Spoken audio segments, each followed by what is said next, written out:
মুহাম্মাদুর রাসূলুল্লাহ সাল্লাল্লাহু আলাইহি ওয়াসাল্লাম। আলহামদুলিল্লাহ, মারকাজুল কোরআন মাদ্রাসার উদ্যোগী তাফসীরুল কোরআন মাহফিল, উপস্থিত উলামা ইকরাম, আমার সামনে উপবিষ্ট আছেন মুরব্বিয়ান যুবক ভাইয়েরা, সকলের কাছে আমার সালাম। আসসালামু আলাইকুম ওয়া রাহমাতুল্লাহি ওয়া বারাকাতুহু। আজকে এখানে মাহফিল হইতেছে, আমরা খুশি না বেজার? খুশি আছেন তো? ইনশাল্লাহ খুশি না হয়েও তো পারতেন না, কারণ দিনী মজলিস। খুশি না হইলে আল্লাহ তাআলা বেজার হয়ে যাবে।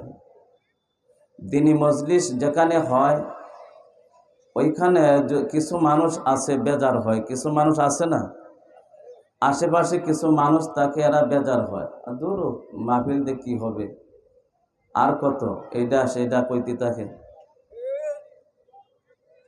কিন্তু এদের প্রতি আল্লাহ তাআলা বেজার হয়। এদের প্রতি কে বেজার হয়? আল্লাহ তাআলা বেজার হয়। যারা খুশি থাকে তাদের প্রতি কে খুশি? আল্লাহ তাআলা খুশি। যা হোক, আমি ভূমিকার দিকে যাইতে চাই না।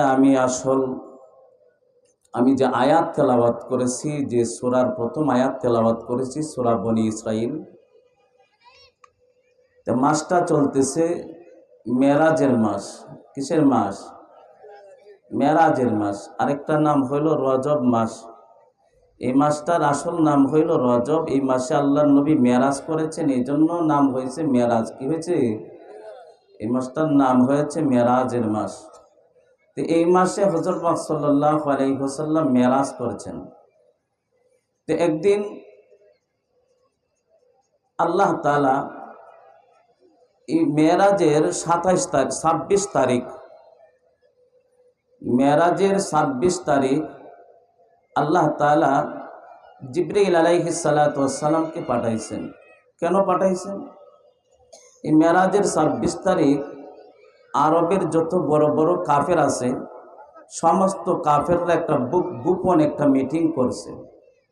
গোপন মিটিংয়ের মধ্যে সিদ্ধান্ত করেছেন যে আজকে মুহাম্মদকে দুনিয়ার থেকে বিদায় করে দেওয়া হবে। বলে নাউজুবিল্লাহ।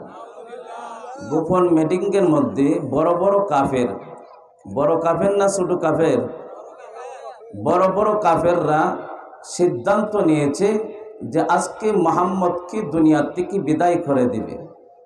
এজন্য আল্লাহ তাআলা জিবরাইল আলাইহিস সালাতু ওয়াস সালামকে হযরত পাক সাল্লাল্লাহু আলাইহি ওয়াসাল্লামের কাছে পাঠাইলেন যে যায়া বলো যে আজকের রাত্র যেন আমার বন্ধু আলাদা বিছানা, অন্য বিছানায় যায় যেন ঘুমায়, নিজের বিছানায় যেন আমার বন্ধু আজকে না ঘুমায়।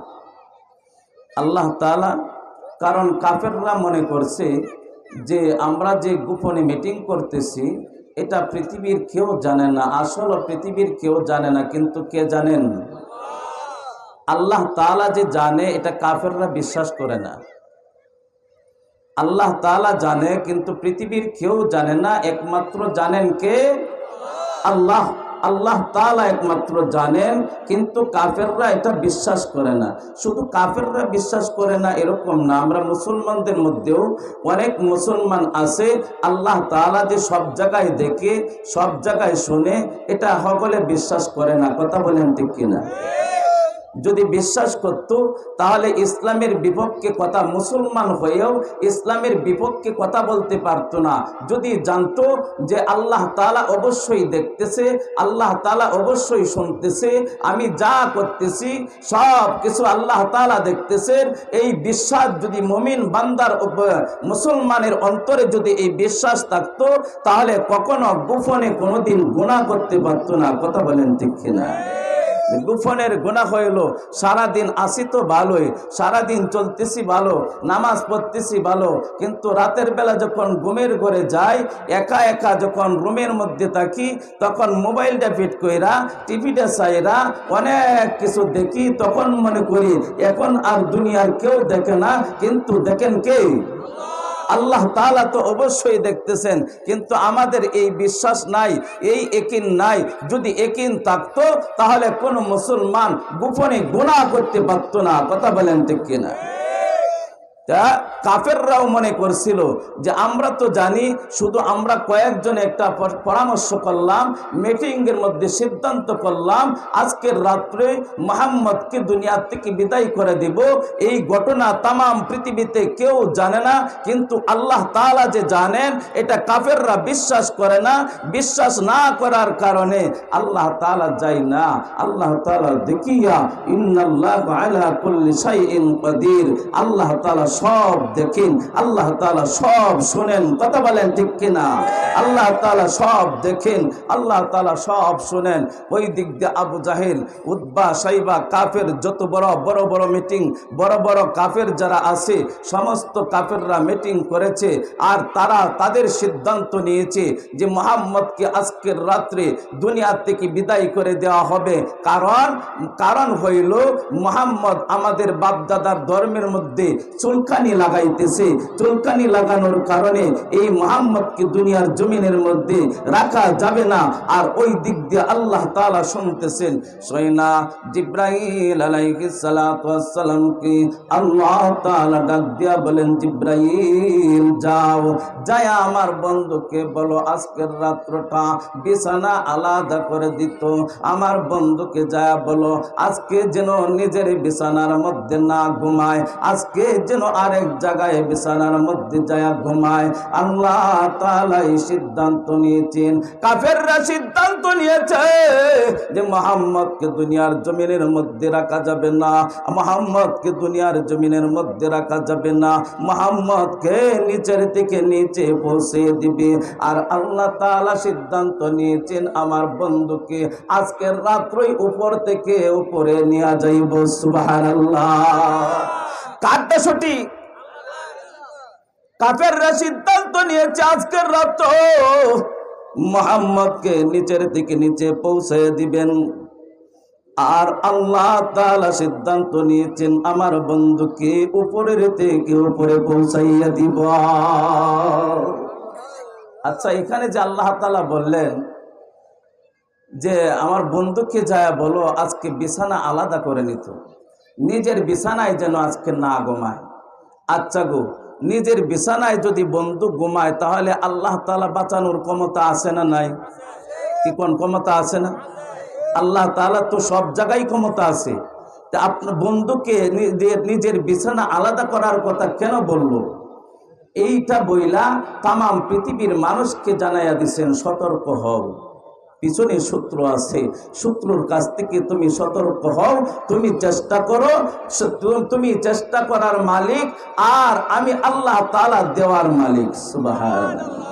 তুমি চেষ্টা করবা, আমি বাঁচানোর মালিক। তুমি চেষ্টা করার মালিক, আমি আল্লাহ তাআলা বাঁচানোর মালিক। তুমি চেষ্টা করবা রিজিকের জন্য, রিজিক দেওয়ার মালিককে আল্লাহ তাআলা বলেন।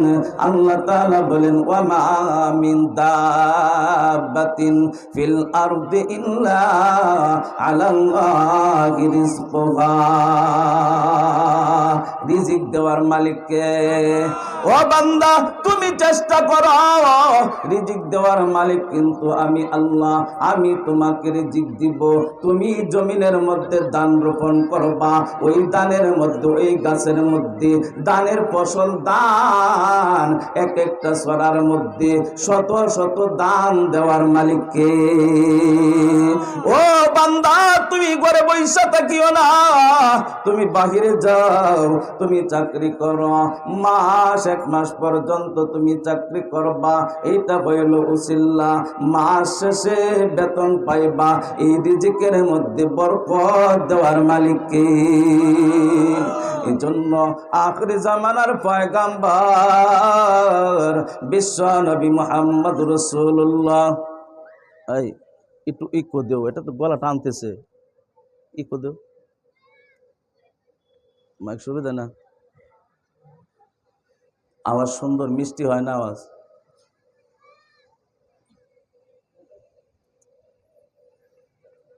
হুজুর পাক সাল্লাল্লাহু আলাইহি ওয়াসাল্লাম কে আল্লাহ তাআলা জানাইয়া দিয়েছেন জিব্রাইলের মাধ্যমে, বন্ধুগণ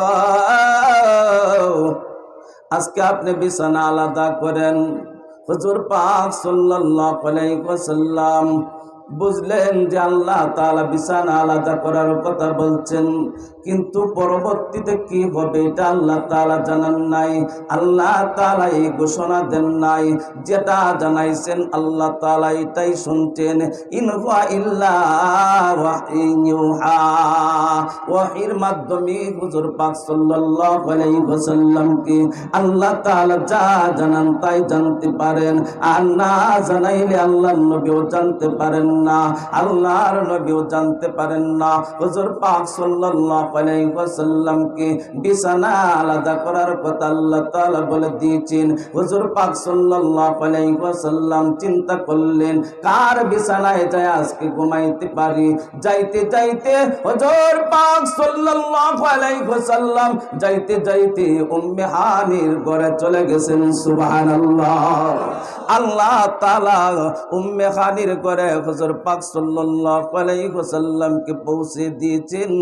এই জন্য পৌঁছে দিয়েছেন উম্মে হানিকে আজকে থেকে কিয়ামতের আগ পর্যন্ত আল্লাহ তাআলা উম্মে হানিকে দামি বানাইয়া দিয়েছেন। সুবহানাল্লাহ। হুজুর পাক সাল্লাল্লাহু আলাইহি ওয়াসাল্লাম উম্মে হানির ঘরে হুজুর পাক সাল্লাল্লাহু আলাইহি ওয়াসাল্লামের এক হইল চাচাতো বোন, আরেক হইল ফুফি আম্মা। হুজুর পাক সাল্লাল্লাহু আলাইহি ওয়াসাল্লাম ফুফি আম্মার ঘরে যাইয়া হুজুর পাক সাল্লাল্লাহু আলাইহি ওয়াসাল্লাম ঠান্ডা মাথায় ঘুমাইছেন, কারণ পরবর্তীতে যে কি হবে এটা আল্লাহর নবী জানেন না। ঠান্ডা মাথায় ঘুমাইছে।